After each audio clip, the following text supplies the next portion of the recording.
వీర Hanuman part 2. మనము part 1లో రాహువు సూర్యుడిని పట్టుకునే రోజు సూర్యుడిని మింగటానికి రాహువు ఆ సమయంలో వచ్చాడని విన్నాం.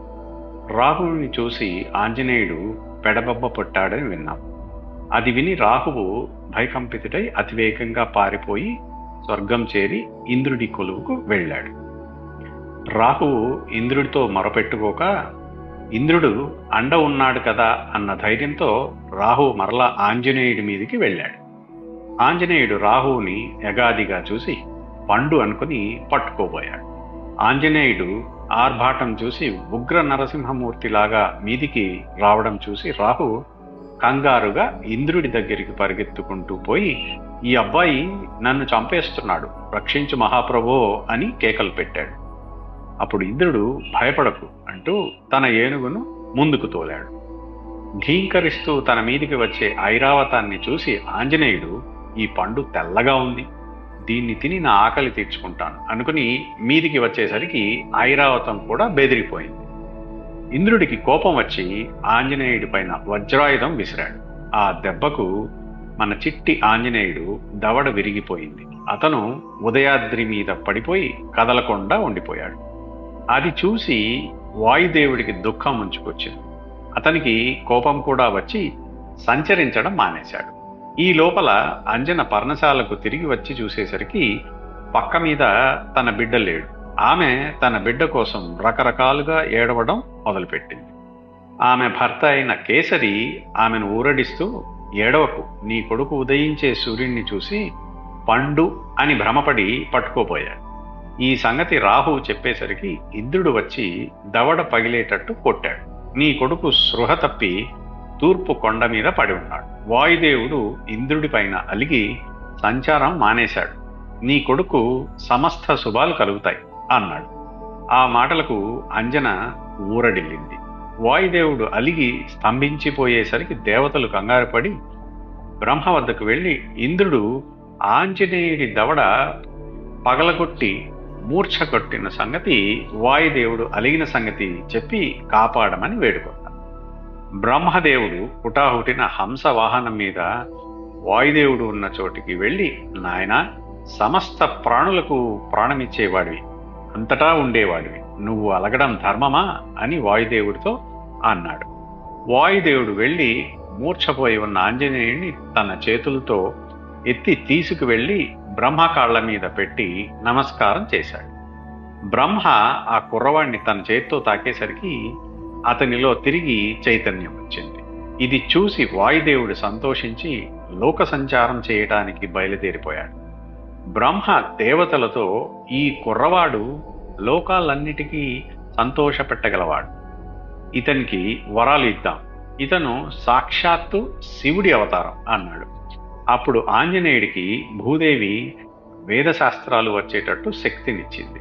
నీటి భయం లేకుండా వరుణుడు వరమిచ్చాడు. మృత్యు భయము ముసలితనము లేకుండా యముడు వరమిచ్చాడు. కుబేరుడు యుద్ధాలలో విజయం ఇచ్చాడు. విశ్వకర్మ కుండలాలు ఇచ్చాడు. ఇంద్రుడు ఆంజనేయుడికి హనుమంతుడు అని పేరు పెట్టి వజ్రాయుధం చేత అతనికి హాని లేకుండా వరమిచ్చాడు. ఇక్కడ హనుమ అనగా దవడ అని అర్థం అన్నమాట. అందుకని మనవాడికి హనుమంతుడు అని పేరు వచ్చింది. బ్రహ్మ హనుమంతుడికి దీర్ఘాయువు, చిరంజిత్వము ఇచ్చాడనమాట. తరువాత బ్రహ్మ వాయుదేవుడితో, నీ కొడుకు నిష్కల్మషమైన కీర్తి సంపాదిస్తాడు, ఎన్నడూ ఓడడు, ఏకవీరుడు, పర్వతం లాంటి ధీరత్వం గలవాడు, అణిమాది సిద్ధులన్నీ అతనికి ఉన్నాయి, తలుచుకున్న మాత్రాన విశ్వమంతా చూడగలడు, విరాగి, ఎలాంటి కామము లేనివాడు, కామరూపి, ఇతనికి అంతులేని శౌర్య, ధైర్య, దయాది గుణాలుంటాయి, ఎన్నో అద్భుతమైన పనులు చేస్తాడు, వాటిని నువ్వే చూడగలవు అని చెప్పి వెళ్ళిపోయాడు. హనుమంతుని గురించి అతను సూర్యుడిని పట్టుకోవడం గురించి చిత్రంగా చెప్పుకోసాగారు దేవతలు. వాయుదేవుడు హనుమంతుడిని తీసుకుని పోయి అంజనకిచ్చాడు. ఆమె తన కొడుకును తిరిగి సంపాదించి ఆనంద బాష్పాలు రాల్చింది. ఆ ప్రాంతాల తపస్సు చేసుకునే వాళ్ళు హనుమంతుడి సంగతిని విని ఆశ్చర్యపడుతూ, సూర్యుడి కాంతి మీద పడితేనే తాపం కలుగుతుంది కదా, ఈ పిల్లవాడు వెళ్ళి సూర్యుని పట్టుకోవడం ఏమిటి అనుకున్నారు. తన కొడుకు దేవతలందరూ వరాలిచ్చిన సంగతి తెలిసి కేసరి చాలా సంతోషించాడు. హనుమంతుడు పెరిగి వస్తూ సమస్తమైన జ్ఞానము కలిగి ఉండి అయినా కూడా ఆకతాయి పనులు చేస్తూ తిరగసాగాడు. మంచి పనులు చెయ్యాలి కానీ మరకటక చేష్టలు చేయరాదని, దరిద్రులను బాధించడం చాలా అసహ్యమని తల్లిదండ్రులు ఎంత చెప్పినా వినక అతను కోతి వేషాలు వేస్తూ కాలం గడిపేవాడు. లోకాలను రక్షించడానికి పుట్టిన ఈ హనుమంతుడు చిన్నతనంలోనే ఇంత ఆకతాయి పనులు చేయడమేమిటో బ్రాహ్మణులకు అర్థం కాలేదు. ఏమన్నా శాపం పెడదామన్నా అతనికి శాపాలు తగలకుండా బ్రహ్మ ఇచ్చిన వరం ఉన్నది. అంతేకాక ఇంత మహాశక్తివంతుడికి ఏ అడ్డు అదుపు లేకపోతే లోకాలను తారుమారు చేయడు. అందుచేత ఆ బ్రాహ్మణులు హనుమంతుడికి తన బలం తెలియకుండా ఉండాలన్నారు. వెంటనే హనుమంతుడు సాత్వికుడుగా మారిపోయాడు. కొడుకులో ఈ మార్పు చూసి అంజనాదేవి, కేసరి తృప్తి పడ్డారు. కొంతకాలం గడిచింది. ఒకనాడు అంజన హనుమంతుడితో, నాయన, కిష్కింధలో వాలి, సుగ్రీవులని ఇద్దరు అన్నదమ్ములున్నారు. మా తల్లి అయిన అహల్య రహస్యంగా వాళ్ళని ఇంద్రుడికి సూర్యుడికి కన్నది. ఆ సంగతి తెలిసి మా తండ్రి గౌతముడు వారిని వానరులు కమ్మని శపించాడు. అందుచేత వాళ్ళు నీకు మేనమామలు. నువ్వు కిష్కింధకు వెళ్ళి సుగ్రీవుడి అండచేరు. ఏ కారణం చేతనైనా వాలి సుగ్రీవుల మధ్య వైరం వస్తే నువ్వు వాలిని చంపేవు సుమా అన్నది.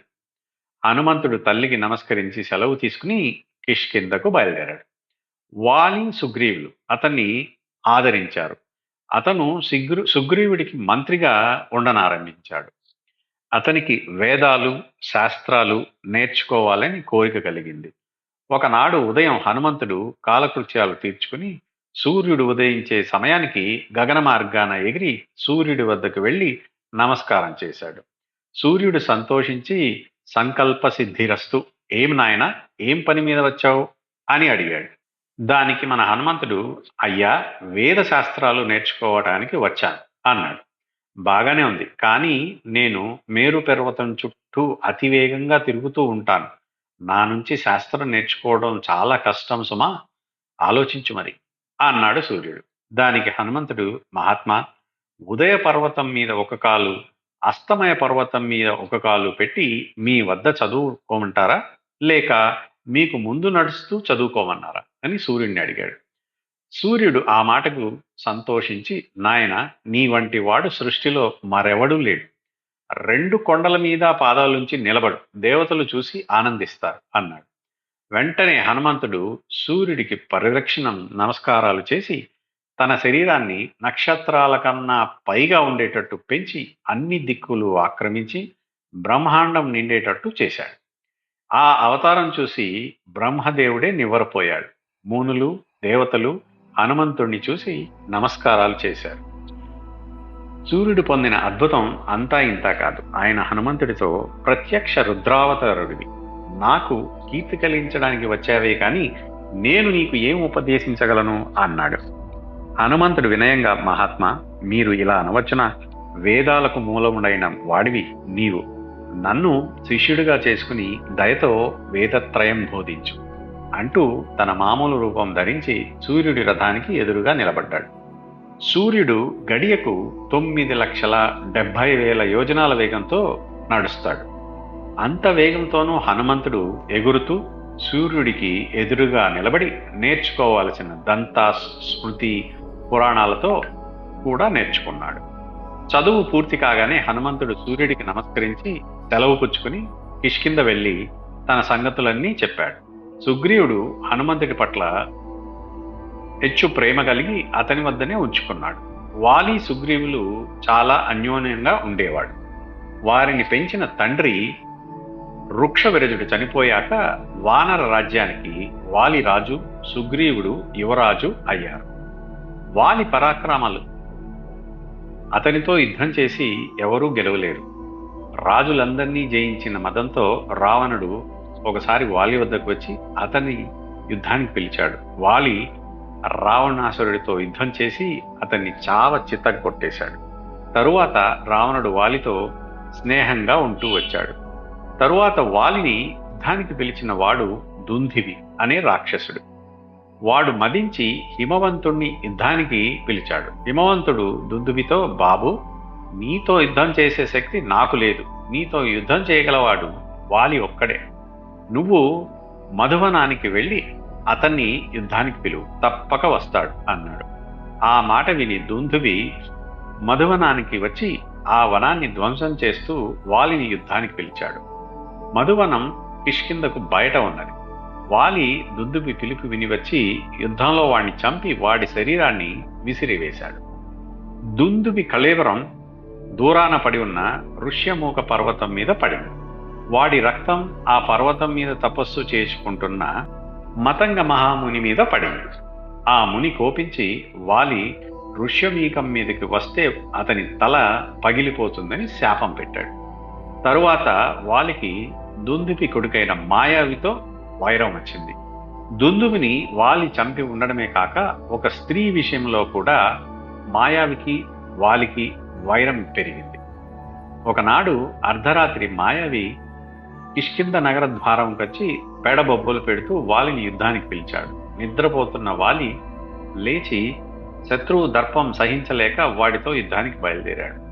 సుగ్రీవుడు వాలి భార్య అయిన తార వద్దని వారించబోయారు. కానీ వాలి ససేమిరా వినలేదు. వాలిని ఆపలేక సుగ్రీవుడు కూడా అతని వెంట బయలుదేరాడు. అన్నదమ్ములిద్దరూ వస్తుండడం చూసి మాయావి భయపడి పారిపోసాగాడు.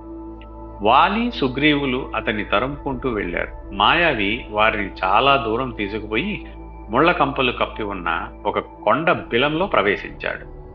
నేను మాయావిని హతమార్చి వచ్చిన దాకా నువ్వు ఇక్కడే ఉండు అని సుగ్రీవుడితో చెప్పి వాలి కూడా బిలం లోపలికి ప్రవేశించాడు. వాలి ఎంతకు తిరిగి రాకపోయేసరికి అతను చచ్చిపోయాడేమోనని సుగ్రీవుడికి భయం వేసింది. ఇంతలో బిలంలో నుంచి నురుగుతో కూడిన రక్తం బయటికి రాసాగింది. బిలంలో నుంచి వచ్చే ధ్వనులు రాక్షసుడిగా అతనికి అనిపించాయి. సుగ్రీవుడు తన అన్న కోసం దుఃఖించి ఆ బిలానికి కొండరాయి అడ్డం పెట్టి అన్నకు జలతర్పణాలు విడిచి కిష్కిందకు తిరిగి వచ్చాడు. వానరులు అతన్ని రాజుగా అభిషేకించారు.